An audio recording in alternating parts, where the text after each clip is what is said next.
And now we turn this morning to this developing conflict in the Middle East. The fighting between Israel and Gaza continued overnight, where more rockets fire was exchanged. What we've seen is an all-hands response from Washington, with President Biden, Secretary of State Blinken, and Defense Secretary Lloyd Austin in touch with their respective counterparts in Israel and the region.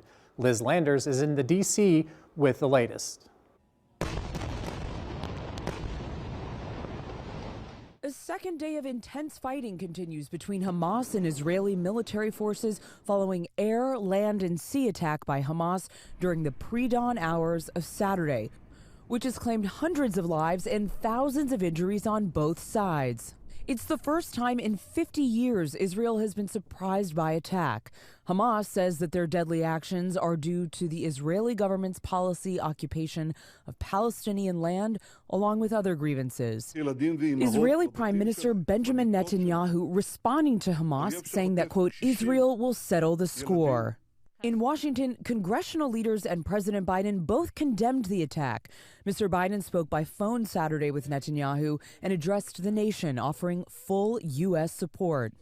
Israel has the right to defend itself and its people. Full stop. U.S. Secretary of State Antony Blinken has been working the phones with his counterparts in the Middle East and elsewhere to try and de-escalate the situation. Meanwhile, the FBI and the Department of Homeland Security, while not having specific intelligence indicating a threat to the U.S., have issued a public safety notification to law enforcement nationally, urging them to remain vigilant. There will also be an emergency meeting of the United Nations Security Council today in New York, with a wider question as to how much more this conflict may escalate. In Washington, Liz Landers, ABC News.